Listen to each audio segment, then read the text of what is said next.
한국이 중국을 탈중국한다면 전세계 모든 국가들이 탈중국이 가능하다. 현재 전세계 중국 경제 전문가들은 유례없는 탈중국 행렬에 대해서 크게 놀라고 있는 모습입니다.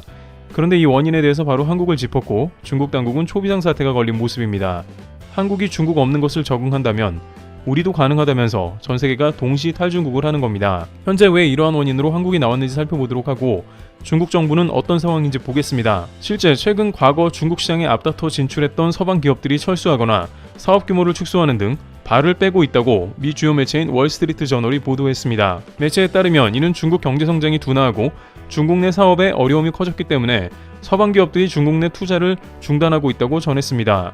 해당 매체에 따르면 수많은 글로벌 기업들이 중국을 투자 대상 지역에서 우선순위를 낮추는가 하면 경제 성장 둔화와 수입 감소를 이유로 중국 내에서 사업을 축소하거나 통합하고 있다는 겁니다. 실제 상하이 소재 미국 상공회의소가 300여 개 회원사를 상대로 한 연례 여론조사를 발표한 결과 향후 5년간 중국 사업을 낙관적으로 본다는 응답자 비중은 전년도 조사와 비교하면 5%포인트 낮은 47%로 나타났습니다. 이것은 1999년 조사가 시작된 이래 가장 낮은 수치라고 AP와 로이터 통신은 정했습니다. 2023년도에 영업 흑자를 냈다는 미국 기업들의 비율도 66%에 불과해 역대 최저를 기록한 반면에 지난해 중국에 대한 투자를 줄인 기업은 25%로 가장 많았고 미 상공회의소는 미국 기업들이 미중 간 지정학적 긴장관계와 중국의 경제성장 둔화 등으로 중국 시장에서 경영에 큰 어려움을 겪고 있다고 지적했습니다. 이후 상공회의소도 전날 발표한 보고서에서 유럽 기업들이 높은 시장 진입 장벽과 경제 성장세 둔화 등으로 인해 투자 지속 여부를 고민하고 있다며 일부 기업은 변곡점에 이르렀다고 지적했습니다. 월스트리트 저널은 중국에서 발을 빼는 주요 글로벌 기업들의 사례도 조사한 모습인데요. 미국 최대 소매 유통업체 월마트는 지난달 8년 동안 보유했던 중국의 오랜 합작 파트너인 JD.com 지분을 36억 달러 약 4조 8천억 원에 매각했고 미국 정보기술 기업 IBM도 중국 내 연구개발 R&D 연구소를 폐쇄하고 1,000명 이상을 해고했습니다. 자동차 제조사들도 중국 업체가 5분의 3을 차지하고 있는 중국 내수시장에서 고전하면서 사업 규모를 축소하고 있습니다. 일본 혼다는 최근 중국 내 3개 공장의 생산을 중단했고 자발적 퇴직을 통해 인력을 감축했습니다. 혼다의 중국 내 판매량은 올해 2분기의 전년 동기 대비 32% 감소한 20만 9천여 대에 불과했습니다. 한국 현대차도 중국 사업 재조정에 나서 베이징 1-3공장, 창저우 공장, 충칭 공장 가운데 베이징 1공장을 2021년 매각한 데 이어 올해 초 충칭 공장까지 처분한 사실이 확인되었습니다. 현대차는 중국 사업을 줄이는 대신 인도에서의 사업을 확장하고 있다고 월스트리트 저널은 전했습니다. 그런데 이렇게 해외 기업들이 떠나는 이유 중 하나는 바로 한국 기업이 떠나고 적응하고 있다는 사실입니다. 전 세계 많은 기업들이 이제 중국을 떠나서도 괜찮은 게 한국을 통해서 재조명되고 있는 셈인데 한국의 주요 기업들은 하나둘씩 중국에서 철수 중이며 그럼에도 불구하고 큰 문제가 없다는 사실이었습니다. 중국 대신 미국, 유럽 등 활로를 넓히고 있는 삼성전자, 핸드폰, 자동차 등이 그런 예를 보여주고 있습니다. 과거 한국은 중국에 크게 의지했지만 이를 벗어나도 문제가 없는 대표적인 케이스가 된 것입니다. 그러다 보니 다른 나라에서는 이제 중국을 본격적으로 떠나는 데 있어서 한국의 예를 참고하며 자신감을 얻습니다. 시장 다양화를 통해서 다른 나라에 진출하는 것이고 이는 문제가 없다는 이야기를 하고 있습니다. 이런 상황이 나오자 중국 정부는 당황하는데요. 과거 다국적 기업들은 저렴하고 풍부한 노동력과 넓은 소비시장을 겨냥해 13업 중국 시장에 앞다퉈 진출했고 외국 기업들은 초창기에는 우수한 기술력으로 중국 시장에서 성과를 내기도 했습니다만 지금은 경기 둔화로 소비가 위축된 중국 시장에서 가격 경쟁력과 개선된 기술력을 앞세운 중국 내 업체들과의 치열한 경쟁을 펼쳐야 하는 처지가 됐습니다. 여기에 중국 정부의 압박과 여러가지 개정된 법안 등이 중국을 떠나는 이유로 지목되고 있는 것입니다. 상황이 이러하자 중국에서는 한국이 중국을 떠나게 된 배경을 파악하고 한국 기업을 붙잡는 데 큰 노력을 더하고 있는 상황입니다. 외신에 따르면 한국에서는 불과 10년 전만 해도 중국의 경제가 한국과 같은 외국 자본에 의해 상당히 버텼다는 게 증명되었기 때문인데요. 중국에서는 시진핑 체제 이후에 중앙정부에 충성을 다하기 위해서 지방에서 실적 올리기에 혈안이 되었습니다. 중국의 경제 성장률을 올리기 위해 중국의 지방 곳곳에 건설과 인프라 사업을 벌리는 모습이 목격되었는데 이렇게 사업을 많이 벌여놓으면 중국 내 실업률도 줄어들고 GDP가 올라가니 뭔가 잘 되는 그림처럼 보입니다. 하지만 중국 전역의 이러한 무리한 인프라 사업은 결국 중국 전체를 부동산 빚덩이로 만들어 버렸습니다.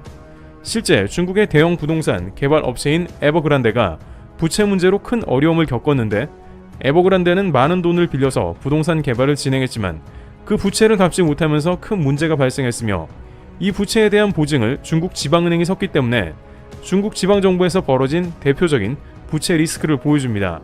이런 사태로 인해서 중국은 돈맥경화에 걸리면서 현재 부동산 거품이 터지게 된 원인이기도 합니다. 그런데 미 매체 블룸버그에 따르면 그럼에도 불구하고 중국이 버틸 수 있었던 것은 바로 외국 자본의 힘입니다. 한국의 거대 기업들이 중국 지방도시에 자리 잡고 또한 한국 관광객들이 방문해주면서 중국의 곳곳에 경제가 활성화되면서 농민공들을 비롯한 실업 문제를 해결하고 지방 GDP가 올라갈 수 있었던 것이죠.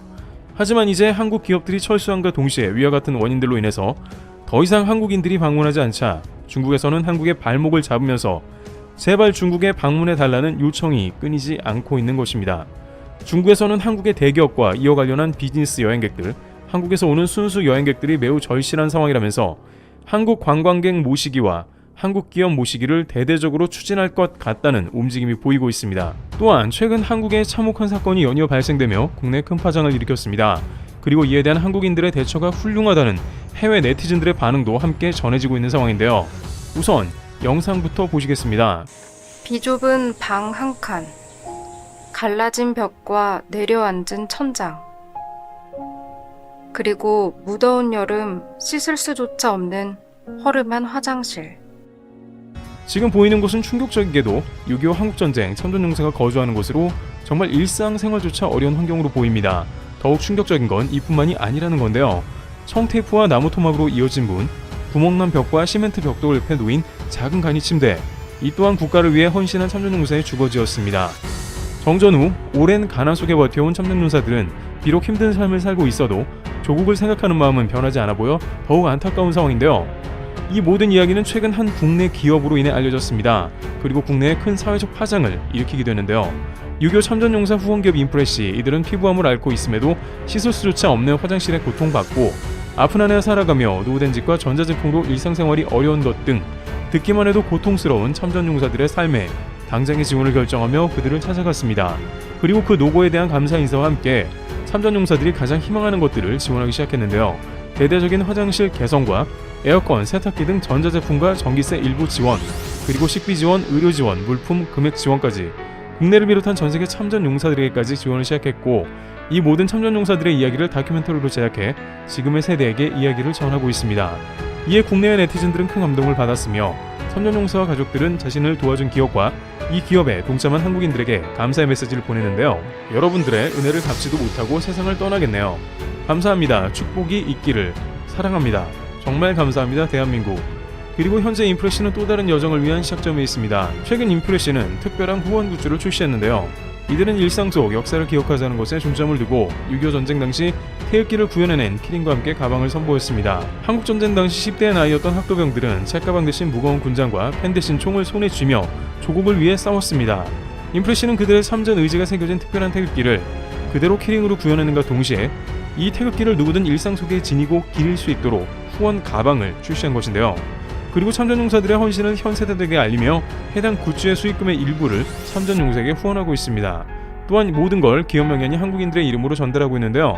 저희 역시 이 후원에 동참하였으며 많은 분들의 관심이 참전용사분들께 큰 도움이 되지 않을까 싶습니다. 상품의 구매처는 고정 댓글에서 확인 부탁드립니다. 인프레시의 많은 응원 부탁드리며 한국을 지켜주신 6.25 참전용사 분들에게 감사드립니다. 트래블TV였습니다.